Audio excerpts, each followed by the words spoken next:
Hello friends, स्वागत है मेरे चैनल होम पीसीएस में। तो मैं होम पीसीएस यहाँ पे लिख के दिखा रहा हूँ। तो मैं शेरशाह सूरी के बारे में पढ़ा चुका हूँ, उसका प्रशासनिक काल। और अभी मैं शेरशाह सूरी के जो उत्तराधिकारी थे, ऐसा नहीं कि शेरशाह सूरी मरा उसका शासन खत्म हो गया, उसका बेटा वेटा कुछ आगे शासन ले जाता। शेरशाह सूरी की मृत्यु 1545 में हो जाती है और हुमायूं जो गद्दी पे बैठता है 1555 में बैठता है। तो इतने 10 साल के बीच में क्या हुआ उसी का डिटेल से तो आइए जानते हैं। ये यूपीएससी पीसीएस लेवल तक के इसमें हल हो जाएगा। और मेरे चैनल से जरूर जुड़े, लाइक सब्सक्राइब दबा के कीजिए और जुड़िएगा तो ये फायदा होगा क्योंकि आपको नोट्स के माध्यम से बना बनाया चीज मिलेगा यूपीएससी लेवल तक का। अगर एक बार इसी नोट्स को आप अपने कॉपी पे उतारिए, कॉपी पे इसलिए बोल रहे हैं उतारने के लिए क्योंकि कॉपी पे अगर उतारिएगा तो इसमें क्या होगा कि आपको सब कुछ ऑटोमेटिक याद हो जाएगा। अगर मेरा वीडियो को 2-3 बार देखिएगा तब याद होगा। तो एक बार वीडियो को देखें और कॉपी पे उतारे तो आपका सारा क्वेश्चन हल हो जाएगा। नहीं विश्वास है तो आप एक बार करके देखें तो जरूर फायदा मिलेगा। आइए स्टार्ट करते हैं शेरशाह के उत्तराधिकारी के बारे में। तो शेरशाह के उत्तराधिकारी का नाम था इस्लाम शाह। बचपन का नाम सलीम था, सलीम नाम से सब जानते थे। और इस्लाम शाह के नाम से गद्दी पे बैठा। कब बैठा? तो 1545 से 1553, तो मतलब 5-3-8 साल। 1545 में उक्का अस्त्र चलाने से शेरशाह की मृत्यु हो जाती है। यहाँ तक मैंने बताया था, दीवार से टकरा के बम उसी के ऊपर फट जाता है। तो मैं स्पीड में लेके क्लास चल रहा हूँ ताकि आप लोग बोर ना हो। तो 1545 से 1553 तक इसका शासनकाल रहता है।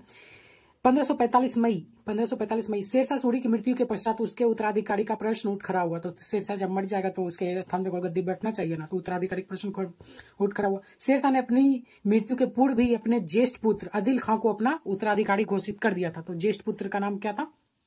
आदिल खां, मतलब बड़ा पुत्र। ज्येष्ठ मतलब होता है बड़ा, महाभारत वगैरह में देखे होंगे। आदिल खां शेरशाह की मृत्यु के समय रणथंबोर में था। जब शेरशाह मरा था तो उस समय रणथंबोर में वो रक्षा कर रहा था क्योंकि शेरशाह ने अच्छा विजिट कर लिया था। मतलब भारत को अगर लेके चले, अगर हम ऐसे करके मान लिया जैसे शॉर्ट में भारत बनाते हैं यहाँ पे, तो ऐसे करके इसे, तो मान लीजिए ये भारत है, ठीक है ना। तो इतना बड़ा का ऐसे कर का क्षेत्र जो था ना, ऐसे यहाँ पाकिस्तान का भी ले लीजिए, तो ये शेरशाह ने विजिट कर लिया था। तो रणथंबोर राजस्थान में पड़ता है, आपको पता होगा। तो रणथंबोर में कौन था? आदिल खां था, ठीक है। दूसरा पुत्र का नाम था जलाल खां। दूसरा पुत्र का नाम जलाल खां। सलीम का नाम अभी तक नहीं आ रहा, देखिए क्या होता है। जलाल खां शेरशाह के साथ उनके सैनिक अभियान में भाग लिया करता था। तो शेरशाह के साथ सैनिक अभियान में भाग लिया। और कौन कौन सैनिक अभियान में भाग लिया था? तो चुनार में, कन्नौज में, गौड़, तिलैयागढ़, रायसेन, चौसा। मैन युद्ध में देखिए, कन्नौज, चौसा, तिलैयागढ़, चुनार, गौड़, ये सब रायसेन सब मैन युद्ध है। तो उस सब में भाग लिया था जलाल खां। जलाल खां कलिंजर पहुंचा, अफगान सरदारों ने उसे सुल्तान घोषित कर दिया। देखिए ये आदिल खां से पहले कौन पहुंच गया? जलाल खां, उस पिता की मृत्यु के पीछे। तो अफगान का जो सरदार था, क्योंकि शेरशाह सूरी भी तो अफगान था, वहां आकर ने उसको सुल्तान घोषित कर दिया। जलाल खां इस्लाम शाह के नाम से गद्दी पे बैठा। देखिए यही जलाल खां है, यही जलाल खां जो इस्लाम शाह के नाम से गद्दी पे बैठा। अब सलीम क्यों बोलते? तो सलीम इसका बचपन का नाम था, सलीम बचपन का नाम था। और जलाल खां इसका दूसरा ऐसे ही नाम था, जलाल खां मतलब नाम से था। और इस्लाम शाह के नाम से गद्दी पे बैठा। तो पुराने राजा महाराजा में ये होता था, 75 गो नाम रख के गद्दी पे बैठता था, बस नाम ही बदलते रहता था और करता कुछ नहीं था। तो 1545 में क्या हुआ? गद्दी पे बैठ गया। 1553 में देखिए 1553 में मृत्यु सासाराम में मकबरा। देखिए 1545 में बैठा, 1553 में मृत्यु हो जाती है सासाराम में मकबरा। इस्लाम शाह शेर खां का युवक उत्तराधिकारी बना। मतलब शेरशाह के बाद ये उसका पुत्र जो है ना, ज्येष्ठ पुत्र तो कौन था अभी बताए थे हम आपको। देखिए ज्येष्ठ पुत्र था आदिल खां और ये गद्दी पे नहीं बैठा, दूसरा पुत्र बैठता है, ठीक है। कौन? इस्लाम शाह, जिसका नाम जलाल खां रहता है। तो शेरशाह के युवक उत्तराधिकारी निकला। उसने उत्तर पश्चिम सीमा की सुरक्षा के लिए 5 किलों का निर्माण करवाया। उत्तर पश्चिम अगर भारत में हम देखेंगे उत्तर पश्चिम कहाँ पे आएगा? तो उत्तर पश्चिम इस इधर साइड आएगा, ठीक है। तो उधर 5 किलो का निर्माण करवाया था। तो कोई पूछ देता है एग्जाम में आपको। तो शेरशाह किला, इस्लाम शाह किला, फिरोजा शाह किला, रसीदगढ़ किला, मानकोट किला, इन्हीं 5 किलो को मानकोट का किला कहा जाता था। जो कहा जाता था मतलब सब किला को मिला के मानकोट का किला कहा जाता था, ठीक है। तो सबसे बड़ा मानकोट का किला होगा, तो इसीलिए सबको एक ही लपेटे में ले देता था। बने रहिए मेरे चैनल से, सब्सक्राइब जरूर कीजिए ताकि मेरे को कुछ फायदा हो। मैंने अभी वीडियो बनाना स्टार्ट किया है यूट्यूब पे और अपना सारा नॉलेज आपको शेयर कर रहा हूँ। थोड़ा बोलने में प्रॉब्लम होता है क्योंकि नया वीडियो बनाना स्टार्ट किया है, तो वो भी सीख जाएंगे। अगर आप लोग लाइक के शेयर कीजिएगा तो थोड़ा यूट्यूब से पैसा आएगा, नहीं आएगा तो इस्लाम शाह के बाद कौन गद्दी पे बैठ जाता है? फिरोज शाह। 1553 में इस्लाम शाह की मृत्यु हो जाती है और फिरोज शाह गद्दी पे बैठता है। इसका राज्याभिषेक जो था मात्र 12 वर्ष में हो गया था और इस्लाम शाह का नाबालिग 12 वर्ष का पुत्र था। मतलब इस्लाम शाह का ही पुत्र था, जो मरा था इस्लाम शाह, उसका ही पुत्र था, मात्र 12 वर्ष का था और नाबालिग पुत्र था। ये क्या हुआ, ग्वालियर में 3 दिन का बादशाह बना। ग्वालियर में राज्याभिषेक हुआ था, इसका 3 दिन का बादशाह बना था। राज्याभिषेक के 3 दिन बाद क्या होता है, 3 दिन नहीं, राज्याभिषेक के कुछ दिनों के बाद मुबारिज खां क्या एक व्यक्ति रहता है, नाबालिग बालक की हत्या कर गद्दी पे बैठ जाता है।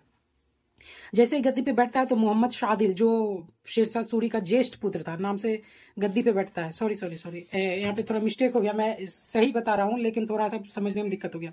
ये जो आदिल खां है ना, आदिल खां, इस नाम में थोड़ा डिफरेंट, ये जो आदिल खां है इसी का नाम रहता है मुबारिज खां। इसी का नाम क्या है, मुबारिज खां। तो बोले 75 को नाम ही रहता है जो टेंशन देता है। तो ये जो शेरशाह, ये इस्लाम शाह का पुत्र जो 12 वर्ष का था, वो 3 दिन का बादशाह बनता है। उसका 3 दिन के बाद मुबारिज खां के कौन है, आदिल शाह, शेरशाह सूरी का बड़ा पुत्र। तो मतलब इसका चाचा जो पुत्र हुआ, क्या नाम है इसका, फिरोज शाह का चाचा ने हत्या कर दिया फिरोज शाह का। तो नाबालिग बालक की हत्या कर गद्दी पे बैठ गया। तो ये चाचा ही लगा था। विद्रोह बहुत सारा हुआ। जब गद्दी पे 12 वर्ष का बच्चा का हत्या कर दिया तो बहुत सारा समाज में विद्रोह गया और आदिल सूर के नाम से गद्दी पे बैठा। ठीक है, योग एवं दुराचारी शासक था, बहुत ही दारूबाज था। ठीक है, इसकी प्रजा ने इसे मूर्ख उपाधि दिया करता था। इसकी प्रजा इसे मूर्ख कहा करता था और एक तरह से मूर्ख उपाधि भी पड़ गया था इसको। ठीक है, इसने हेमू नामक एक बनिया को अपने प्रशासन का संपूर्ण भार दिया। देखिए, हेमू दिल्ली का बहुत शक्तिशाली सम्राट निकलेगा, ये तो मूर्ख है, लेकिन एक जिंदगी में यही अच्छा काम किया था कि हेमू नामक एक बनिया को अपने प्रशासन का संपूर्ण भार सौंप दिया था। और मोहम्मद शाह जो आदिल है, ये राजधानी कहाँ बनाया था, चुनार को बनाया था। ठीक है, तो हेमू के बारे में भी इसी वीडियो में आ जाएगा। जो पानीपत का द्वितीय युद्ध होता है, अकबर के साथ विद्रोह कर दिया, इसका किसका चचेरा भाई विद्रोह कर दिया, तो मोहम्मद शाह आदिल का। ठीक है, मोहम्मद शाह आदिल का चचेरा भाई विद्रोह कर दिया और इब्राहिम साहब नाम था चचेरा भाई का, और दिल्ली और आगरा पे अधिकार कर लिया। अब दूसरी ओर देखिए, एक और विद्रोह पंजाब में शेरशाह सूरी के भतीजा, शेरशाह सूरी का ये भतीजा था, शेरशाह सूरी का भतीजा शहजादा अहमद खां, जिसने सिकंदर शाह सूर के पदवी धारण किया और ये भी आगरा पे अधिकार कर लिया। पहले तो इब्राहिम शाह अधिकार किया और बाद में सिकंदर शाह सूर अधिकार कर लिया। तो अब इन दोनों के बीच होगी लड़ाई। तो इब्राहिम शाह और सिकंदर शाह सूर के बीच में हो गई लड़ाई, जिसमें सिकंदर शाह सूर जीत जाता है और इब्राहिम शाह पराजित होकर मारा जाता है। दिल्ली और आगरा दोनों छीन लेता है फिर सिकंदर शाह सूर। अब देखिए, 22 जून 1555 सरहिंद का युद्ध होता है, हुमायूं मुगल वर्सेस सिकंदर शाह सूर। उधर हुमायूं अपना सेना इकट्ठा वगैरह करते रहता है 1540 में जो निर्वासित हुआ था। और सिकंदर शाह सूर जब आगरा जीत के दिल्ली पे जीत लेता है तब मुगल भी तैयार हो जाता है हुमायूं अपने सेना के साथ और अधिकार कर लेता है और हुमायूं जीत जाता है, सिकंदर शाह सूर हार जाता है। कौन सा युद्ध में, सरहिंद का युद्ध में। तो आपने सरहिंद का युद्ध पढ़ाए हैं हुमायूं में, आप देखिएगा डिटेल से। मुगलों का सेनापति जो था बैरम खां था। बैरम खां बहुत ही खूंखार था, ये अकबर के समय में भी रहेगा, खतरनाक। और हुमायूं दिन बना के सीढ़ी से गिर के